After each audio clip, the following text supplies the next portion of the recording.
Do you like monsters? Do you like Dungeons and Dragons?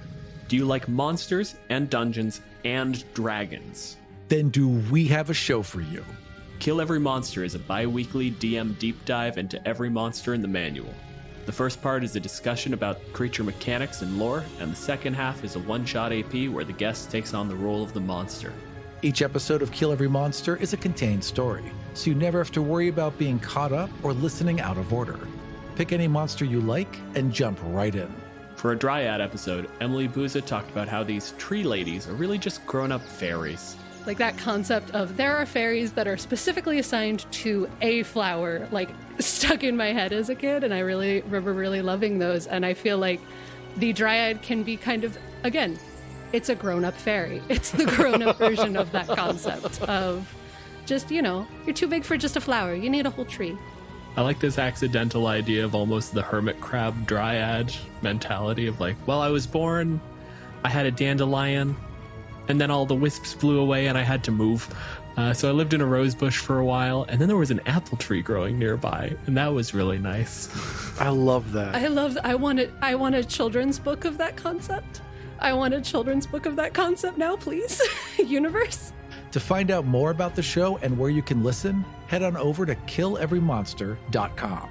And we'll see you next time For Kill Every Monster.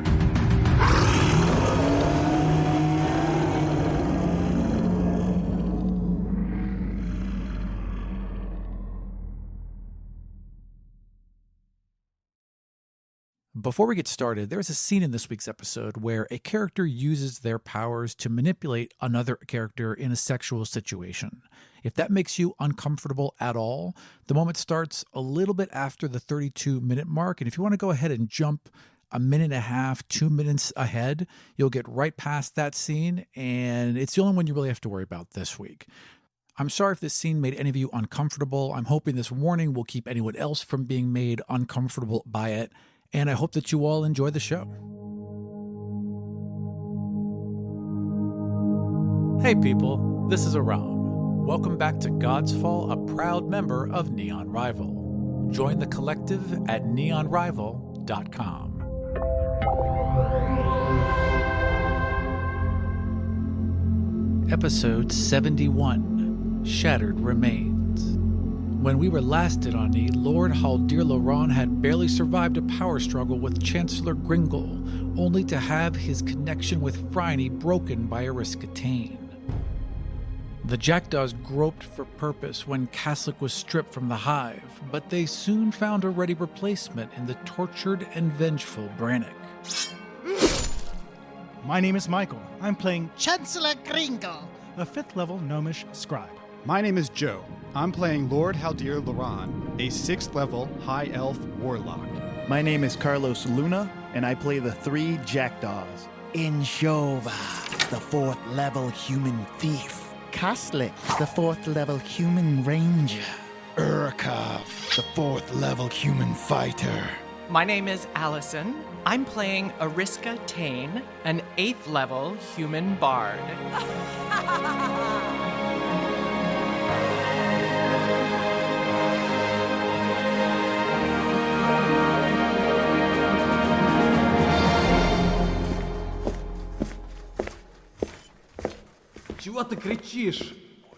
Man, I just want to do crazy thing after crazy thing in this game. How hard would it be to steal the fog cutter? He's asking to get out of Ani, which is impossible. It's got a full crew, and even if you stole it, you wouldn't be able to get out of the channel of Ani. The only way out of the city is a boat, though. Your guards. If you just walk into a barge, they're going to shift you down. You'll get into the city, then you can figure out a way out, but you just have to get out one of the doors. A long-term plan, there's no way for him to get, or for any of the 3, to get out past the blockade to, say, Rizon or anywhere else. We are Kadarian, right? Yeah, you're born in Kadar. Yeah. Hey, friends. I'm from Kadar. I'm from the same place you are. Why don't you let me through this blockade? Sure, friend. They wouldn't do that? They would board your ship and they would question you for a while, but you guys are famous. Oh, yeah. Remember? You guys are that famous sports team, so someone's going to recognize you. And this other guy? Oh, yeah, he's chill. Yeah, so they want to take a boat and they want to go to that blockade. The one thing I think that would come to the mind of at least the crafty Jackdaw, especially with the information Brannick's giving them as well about these ships, they can't steal one, but if one was to leave, they don't need to be on the fog cutter to be in the fog.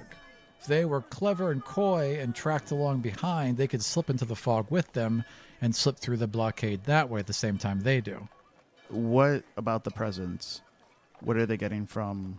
Just this incredibly powerful draught and call to sail north. What about the girl?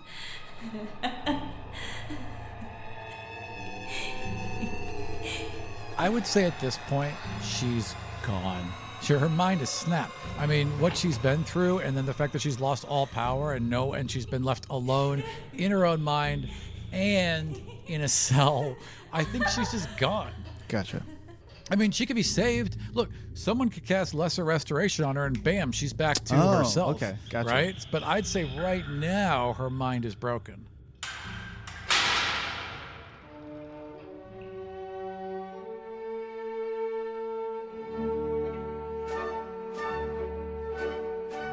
So, Haldir, you've just gotten all your power back, and your sword has appeared in your hand, and it has changed color yet again. All right. I look over to Eriska, and I ask again, who are you? But it's less demanding. It's more of an actual question. Who are you? That's the question. Finally, it's the one I've been waiting for. Well, honey, I'm the god of chaos. I still have more questions. I don't know that I want to leave immediately. I think we're in a pretty good position where we are. Why do we need to go right now? You said I was done being a servant. Roll insight for me, Haldir. A natural 20. Woo! Okay, I mean, I think in that moment, as you're voicing it aloud, you are no longer a servant of Phryne. At some point, Phryne's probably going to recognize that. She's a little distracted at the moment, but at some point she's going to realize you're not there anymore, and you're kind of in her throne room. Of course, you are still a mortal, but we can fix that. I showed you we can fix that. I know how to do it, but we can't do it here. We're right in the middle of Ani. Wake up, kid, wake up. Let's go. Can I cast Dimension Door again back to the ship? Absolutely, you can. Your lions are still cycling back and forth in front of you. So they've always been kind of like a little bit in between you and her as this whole conversation's been going on. The lions are sentient? The lions are sentient. Can they detect, like animals can detect, they can get a vibe off someone and their intentions. Are the lions getting vibes off her intentions? The lions are a little freaked, so they're being protective of Haldir, but they're also they got their heads cocked and they got their ears tilted and they're listening. And they keep looking back to Haldir for orders, but they don't seem necessarily aggressive. They're not snarling. They're not pacing as much. I want to reach out if they're within arm's reach, which I imagine they are at this point. I just want to reach out gently to whichever one is closest to me and see if I can just sort of rub the fur behind its ears. Yanya, the all-white one, is always the braver one, so she's out front. So I reach out to Yanya and just kind of scratch her a little bit behind the ears. As I do, I'm pumping love, love, love into her. I would like you to roll animal handling. 23.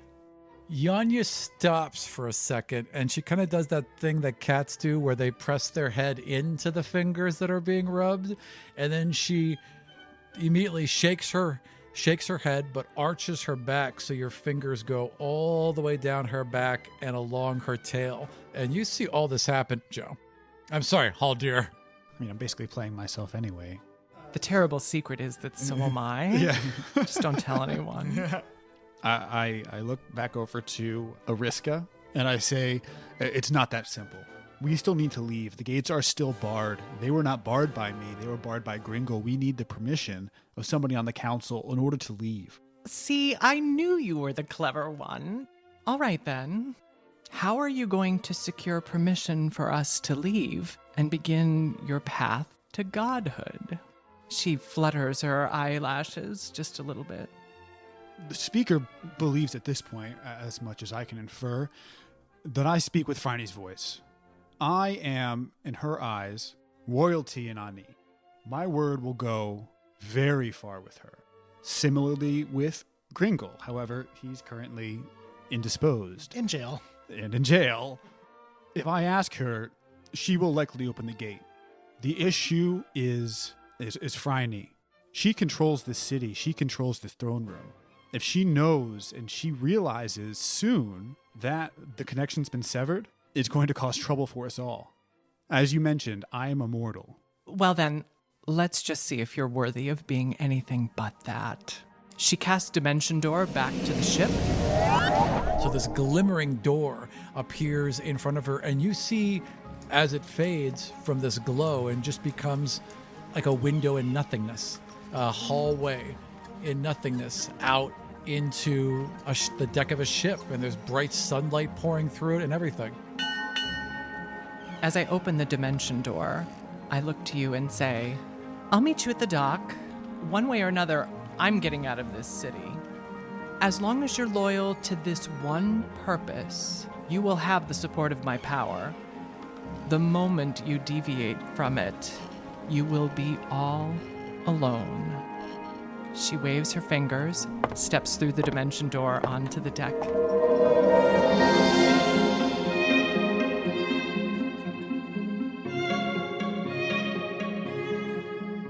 Well, we have to get out, so I walk over to the actual doors to the chamber. I open them, look to the speaker, and I say, "Please open the allow." I don't know how I'm going to do this.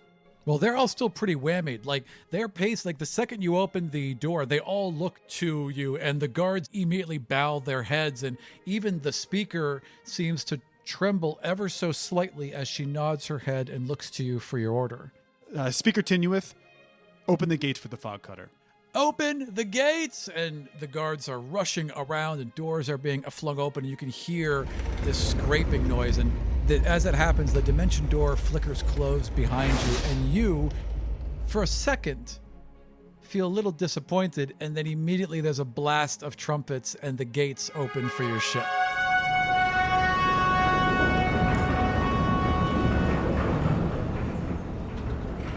Without any explanation, I don't look at her. I don't look at the speaker at all. I don't look at anybody. I walk out the gates and I walk down to the fog cutter, which is hopefully right there. I would want it to approach the dock to give him the opportunity to get on board. By the time you've walked out to the docks, the fog cutter is rolling right up to them and is, throwing down anchor and lowering a plank. So you could literally, without even breaking stride, simply march directly onto the ship. So I look at Eriska and I say, "Can you cast that door again?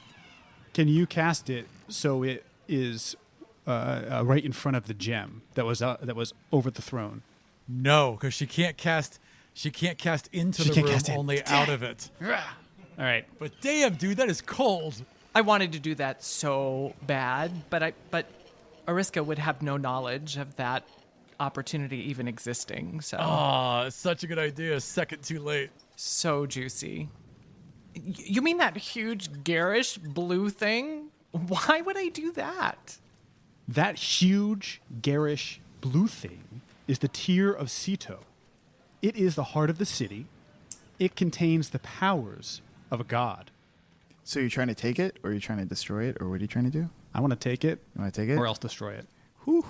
It's huge, right? It's 3 feet tall. It's a god's heart. It's not that big, How heavy is it? It's heavy. It would be like, I would say, well, that 200 assumes you pounds. could even touch it because there's water gushing out of it. And also harboring the consciousness of Phryne, the Phryne. Yes. Yeah, so this is going to be tricky, whatever you try and do. Oh, man. Yeah, How do you dimension door? Well, here's the thing. The reality, regardless of what I'm communicating to Haldir, is that that's That's the highest level spell I can cast. That's not part of my divinity. Okay. And to get back, I blew my only other slot to cast that spell. Oh. But I'm not going to let you know that. The reality is that I can't do that right now. I'm half wondering if I knew what it was, now that I know what it was, Yeah. if I can use my Disrupt Bond divinity to sort of sever the bond between that artifact and the rest city. of the city. Nothing gets into the chamber. The chamber is shielded against spells and powers going into it. They can go out of it, Right. but they can't go in. So once you're outside of that inner chamber, nothing gets in. Like you reach out and bam, you just hit a wall. So as much as I would love to see the city of Ani thrown into chaos, There are, by the way, like a horseshoe ring of sailors and everyone waiting for your orders. And Haldir, these are your people. Kind of looking at both of you for orders, and they look a little confused by that for a second, and then they just seem to accept it. why didn't you tell me that? I left you all the time in the world. You walked into my throne room without invitation. You attempted to sever or attack or do something to my lions. I was forced to empty the throne room except for us. You gave me an ultimatum and severed my connection. And then, when I accepted your terms, you immediately left. Does it sound like I had time to you?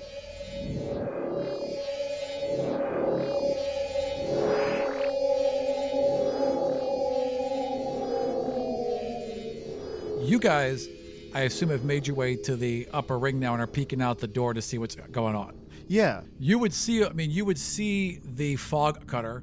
Roll a perception to see if you can see them on the deck. Yeah. 5. Oh, and a 1. Brannick rolled an 18. What would they think if one of them spotted both of them on deck of the fog cutter?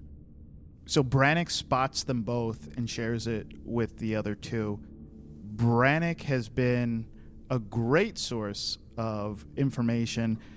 He's proven himself, his perception to be great in a pinch, I guess. They kind of look over to him. All three of them were planning on stealing a boat, but at this point, they see Eriska and Haldir. In their round, they say, "Who cares About fleas when there's a rhino charging?"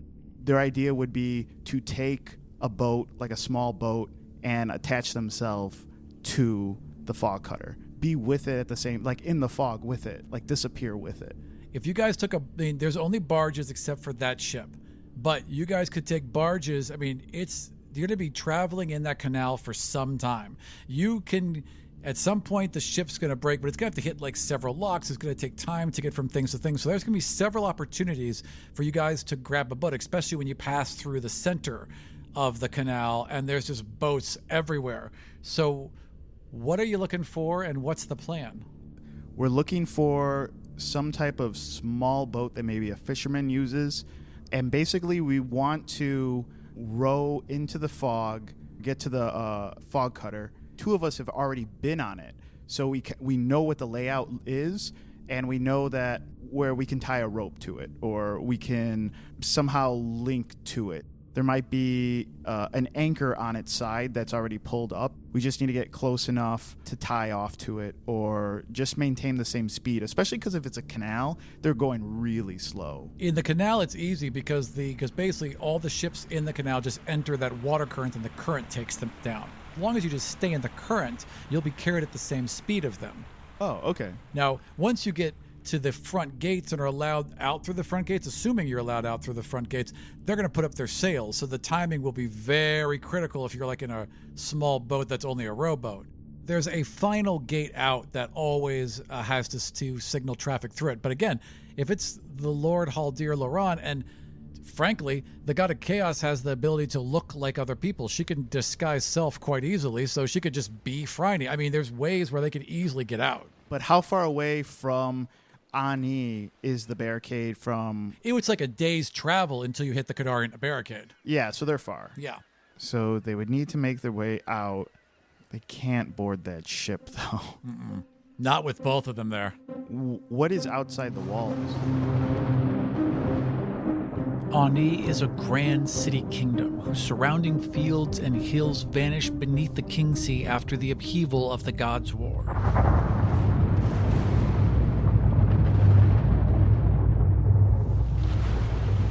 The Tear of Cedo provides the city with an ever-flowing source of magical water that invigorates the people who drink it and maximizes the crops it saturates. This stable utopia has led to a long list of people eager to immigrate to Ani's shores. Because demand far outpaces availability, towns have sprung up outside the 5 massive gates into the city. As a former member of the Royal Guard, Brannick would be familiar with all of them.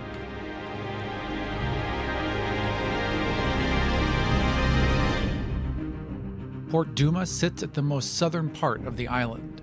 It is considered one of the most scenic entrances into the kingdom, second only to the Great Canal, and is favored by those on religious pilgrimage to the Temple of Zavan.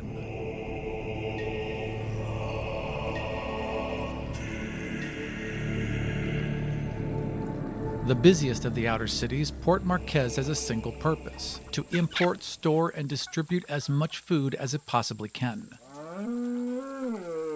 Its docks are mostly sponsored by the Council of Wessel, and their ships have priority when offloading goods. Ani's northern mountain terminates in a craggy hook that shelters a small inlet from wind and waves known as Port Jask. The capital burst their Royal Navy at these docks, and many in the government prefer them to the long, frequently congested slog through the Great Canal. The barracks for enlisted soldiers and low-level officers are here as well, just outside the walls of the city they pledge their lives to protect.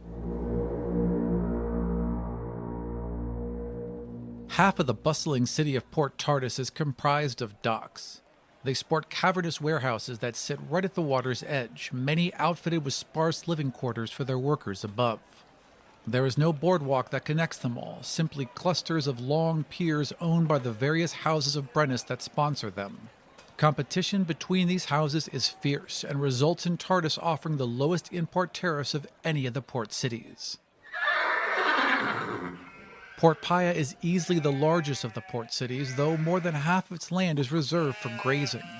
The docks are largely sponsored by Razan and used to ship livestock and bulk feed into and out of the city, with a preference given for importing goods from southern Kadar.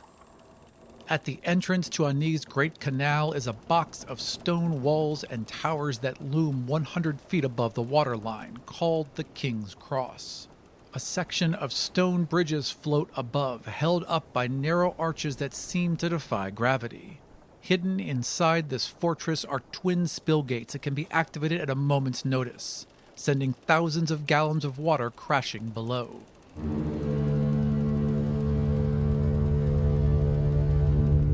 The force and volume of that water is enough to swamp even the largest vessel.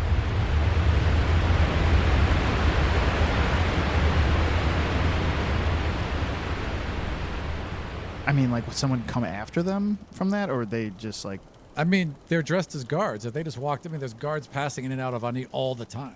So can they get to the wall and then start walking? Yeah, they can walk out to these little towns or whatever, like on the edges of the island. Yeah. They won't be able to leave the island. Okay. That's the problem. Yeah. Well, they got tons of ships in those towns, too. I mean, there's docks all along those towns. Yeah, but they can't leave with those ships through the Kadarian blockade. Right, they'd have to stick with the fog cutter, assuming it's going to break the blockade, which it has to do to get off Ani. Right. The way to escape the blockade would be that The fog cutter? And how big are these ships? Are we talking? Like, what's the crew? They are, okay, so if you were thinking a modern navy, these aren't battleships, these are destroyers. So, like, how many people do you think? 30? 50? They got like a crew of 12 each. Okay. Because, again, these ships are semi-sentient, so the people running them are these wild elves who are linked with the ship. So the ship does what the wild elves say. It allows a smaller crew to handle them. They basically it's a living vessel. They're gonna try to sneak aboard that one then. Like, get out to that outer wall and then hang tight and wait for their timing to get onto that other ship. They can easily board a barge, shadow right behind them because there's lots of traffic in that canal. That won't be weird at all. And then as soon as they get to where the other ship is docked, they can try and jump onto it, I guess, or get Stow away. onto the docks, and then, yeah. Yeah, that's what they're gonna do that.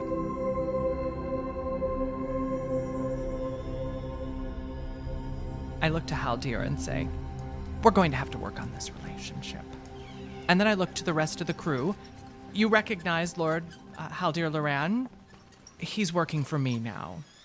Obey his orders as long as they align with my wishes. It's time to set sail and weigh anchor. I'll be below decks waiting for you. And I wink at Haldir and head back down to the cabin. As she leaves the cabin deck, the men snap to immediately. But as you pass them, Haldir, they also turn to you and they salute you. Welcome back, my lord. It's like they're following both orders, and it doesn't seem to cause any disparity in their mind. Starting to feel a lot like I'm a servant again. Yeah, so far. Maybe it'd be better if I stayed. Yeah, the issue is there's no guarantee Franny wouldn't just kill me immediately, right? Oh, she Actually, she probably would. Yeah, definitely. As Eriska is walking away, she turns and looks over her shoulder. She sees this moment of hesitation, and she walks back over to you, Haldir. And unless you stop her, she steps in, looks you in the eye, leans in, and kisses you. She kisses you long and deep. Don't dally, sweetheart. And she turns and struts back.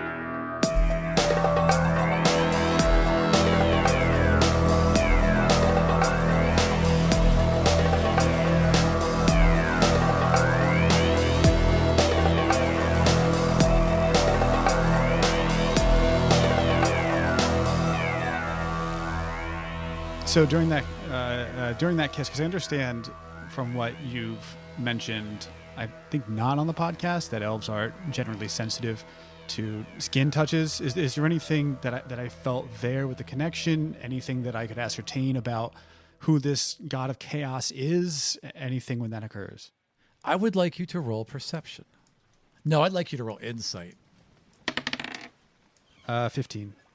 There is this intense wave of many things: emotion, pleasure, power.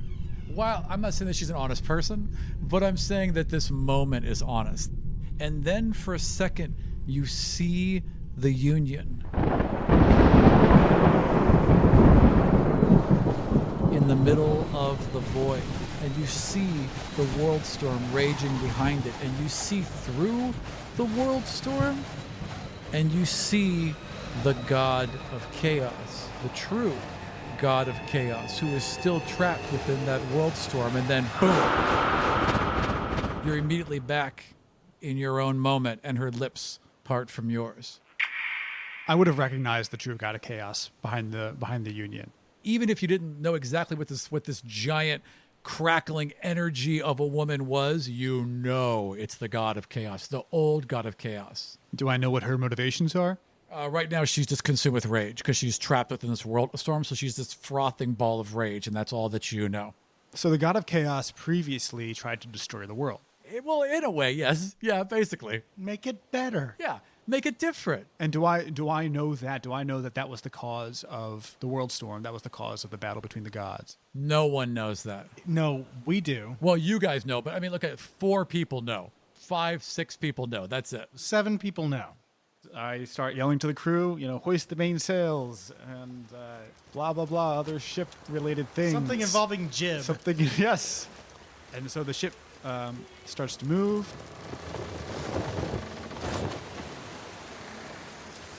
Don't get a good feeling from all of this. That's fair. I should hope not. Yeah, what I've inferred so far is this is clearly not the god of chaos. This is maybe either a portion of the power of the god of chaos or a person who the god of chaos is inhabiting, much like she is the other godlings. So perhaps she is not the god that I thought she was. That means, 1, maybe I can use her more than I thought I was able to. 2, maybe I'm not as beholden to her as it seems. but also leaves me with pretty much no choice but to leave. So I kind of hope that Franny has seen this, or at least can replay it like an instant replay in her mind, and see that I literally had no other choice or no other option except to die. Well, then die. Yeah, well, that probably would have been the reaction, but you know what? No, we all know Phryne as very understanding Yeah, and patient. So kind. Fry need the forgiving. I go to my quarters, and I don't go to her. Actually, I'd like to leave my quarters again and make sure I'm on the boat so people can see that I'm the person that's, that wants the boat to leave. So you walk in, you walk straight into your quarters, you slam the door behind you, you stand in the room for like 5 seconds, and you're like, oh, fuck. And you turn back around, throw the door open, and stomp back towards the top of the ship.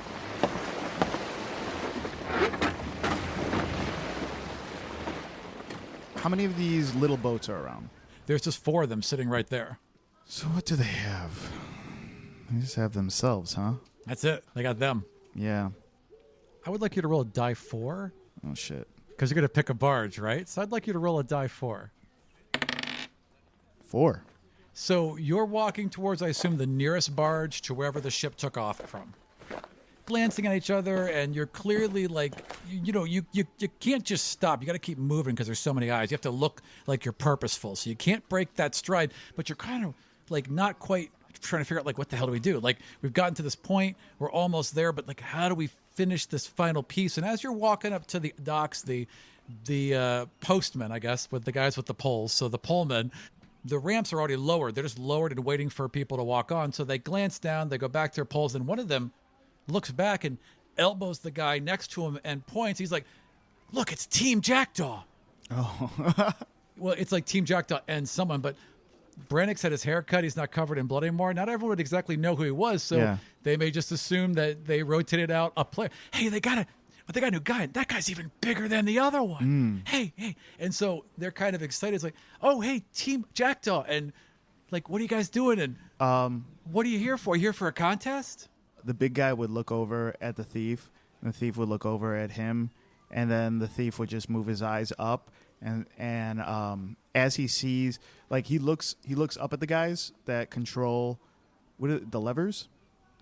Well, they're poles. They all have like they all stand on a corner and kind of pull the thing into position. He looks up to the guy at the poles, and he like looks over at the canal at the fog cutter. Always great to meet a new fan. We're on our way to the fog cutter right now. You just missed it. But listen, if we get in the canal, by the time we get down, we won't be able to get him there. But by the time we get to the main gate, they're going to have to hold for at least a second. So that'll give us time to shout out. Come on. We got to go now. Oh, yes. Let's go right now. They start paddling hard to keep up. And as the fog cutter is waved out into the main canal, they're able to slide along past, and the guards wave you past as well. Because, again, these barges come and go frequently. So now you're both in the channel, and you're both just like pacing each other. Are there guys on our barge right now? There's 4 guys on your barge paddling, and then you 3 in the middle. Oh man. Oh, are we? We're in the vicinity of the fog cutter right now, though, right? You're about 50 feet behind it, and because the canal is going at pace, you're always going to be 50 feet behind it because you guys are just in the drift right now. When we get close enough where we're under the cover of the fog cutter, there's 4 guys on the barge, 1 in each corner, I imagine, right? Correct. I want us to be in the center as a triangle. They look over at the guys on each corner. They're preparing an action to, like, take them all out.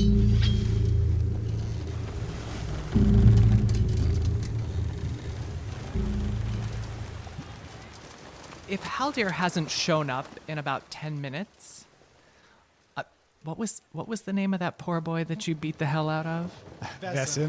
Vesson. If he hasn't shown up in a few minutes, I'm reaching out to Vesson, who I think I sent to bed. Isn't that right?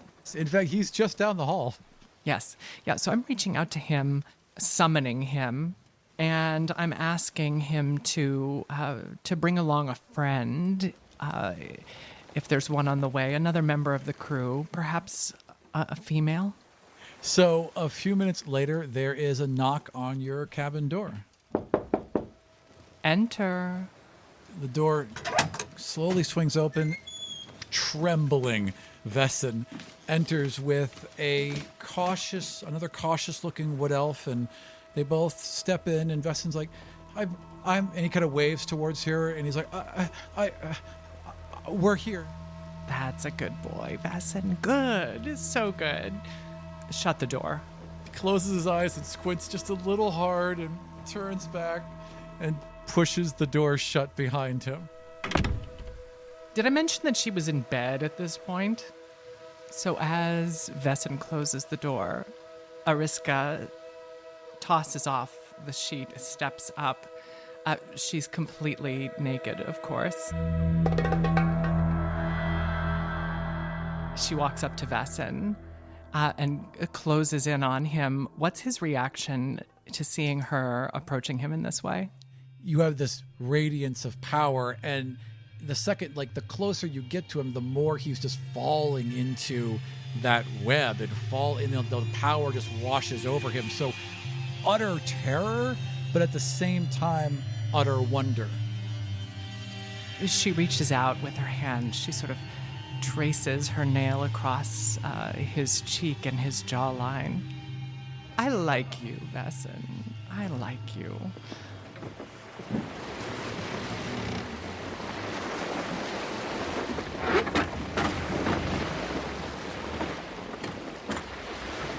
So for the last 10 minutes, as the ship is pulling anchor, as you've gone down to your cabin, as you march back up to your deck and you're watching your crew work with, the same rapid efficiency you would expect from them, you've passed through the main gates and you're entering the canal. What are you doing and what are you thinking?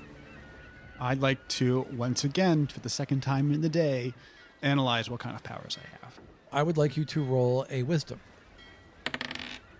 14.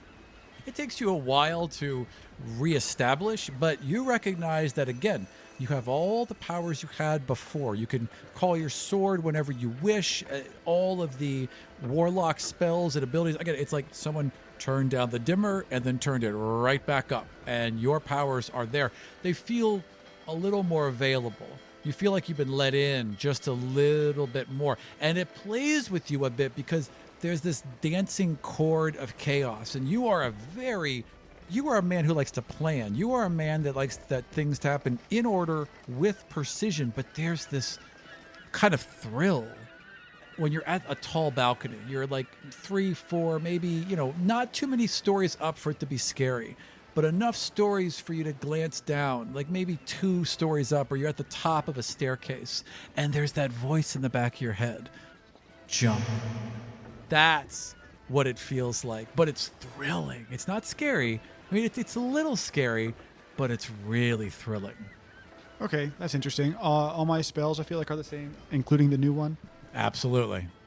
Just a new color. Just a new color. So I summon my sword again, and I want to look at it. Just like a man summons his sword just to look at it.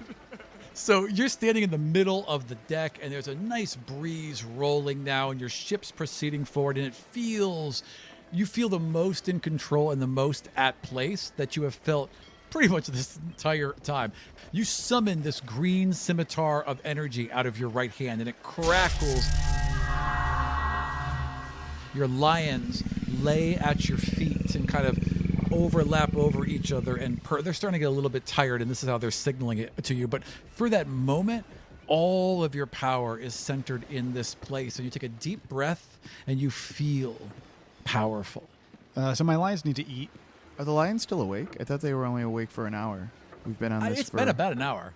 Oh, no. This is the first 10 minutes of the canal. So this is at the hour, gotcha. And they're getting tired, so they're going to have to go sleep.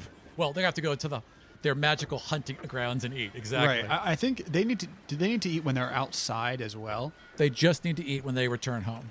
Okay. Well, I'm going to feed them anyway. I'd like. Oh yeah, they'll happily eat no matter what. I summon one of the wood elves that happen to be on the ship, and I ask them to bring me a piece of meat or a large flank of something large that my lions can eat. The wood elf shouts in Elven to two other elves by the railing. They lean down to the railing and start gliding their fingers over it and chanting in Elven. And the wood around it kind of warps into a tunnel that reaches down to the water line and dives down into it.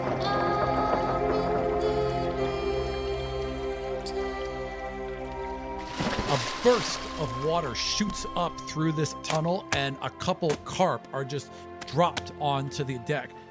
Before the lions eat them, I want to take them into my quarters.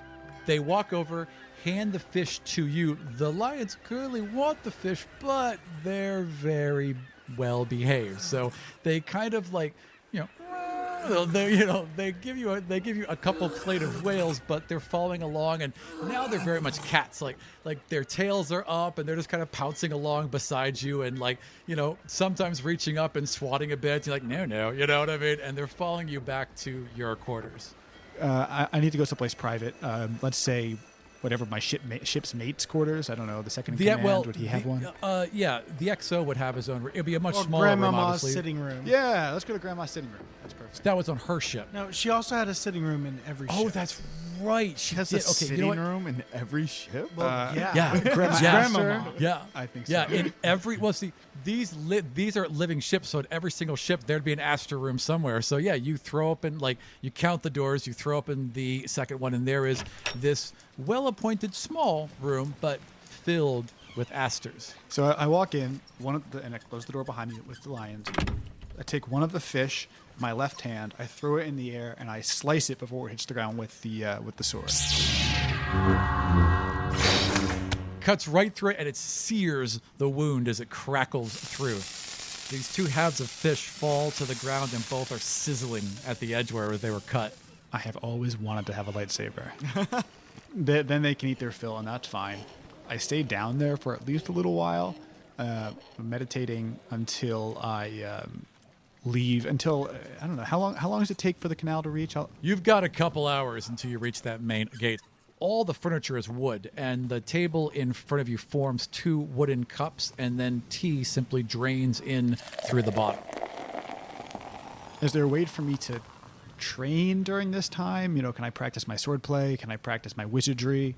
You could take a short rest and reattune with all of your abilities. Yeah, that's perfect. I'll take a short rest. How long does that last? 1 hour. Okay, perfect. By the time the rest is over, we can say you take the deck again and get prepared to meet the main gate. Perfect. As I get a sense that we're approaching the gate, this is a critical moment. So I've had my fun, and I kiss them both and linger over them for just a moment. And as I do, as my lips touch theirs, I again press and push that love and that passion, that flaming passion into them. All right, off with you then. I think you have work to do. And they do. And she was working in the bilge below deck, getting that ready, and his job is up on the main deck. So he goes up to the main deck, happy and skipping as can be, and starts swabbing. As both ship captains are rather busy, the Jackdaws barge easily sweeps in behind the fog cutter. A small silver bird darts along the ship, unnoticed by all, and climbs high above the King Sea at an astonishing speed. The bird turns and dips back down a few hundred miles north and west, diving along the high cliffs of Kadar's southern coast until it finds a supply vessel called the Burden. The silver bird spirals down through the main hatch to the cargo hold below and silently soars above the burden's captain, who pores over a logbook resting on a large barrel. As the bird turns toward an open porthole, dozens and dozens of more barrels are revealed, each made of ironwood and holding 55 gallons of the explosive acid from Haldir. The bird climbs heavenward again and dives back to the sea along Ryzan's western desert edge, slowly circling the moss-green sails of the reborn treant Steelbeard. It alights on an open windowsill and peeks in at Dudala resting in a large bed while Rina sits close, drawing her. The bird tilts its head and Dudala opens her eyes, rolling pink and purple with energy. The bird flaps its silver wings and takes off yet again, soaring into the sky very briefly before turning west and dropping back down only a few dozen miles away. It circles an angular, narrow sailing vessel forged of ebony wood and sporting matte black triangular sails. A massive godstone over 3 feet long is lashed to the nose of the ship, and a series of pulleys and levers surround the deck's only occupant. She stands wrapped in a shimmering black cloak of raven's feathers. A shock of flame-red hair spills out from the velvet mask around her eyes. Pale, pointed ears, not nearly as long as those of her kind that guard the forest, mark her as one of the High Elves. The silver bird lands on her shoulder and she turns her head to listen to its cause. "They are close," she announces after a moment, and throws one of the levers forward, raising the boat's main sail. "And they have the Eye of Saw." "I'm armored up and ready," a voice announces behind her from a dwarf flying high above in a suit of crimson and gold plate. A series of glowing stones are embedded throughout the armor, and a pair in each gauntlet send form beams of light that sweep the deck below. "Let's assemble the team."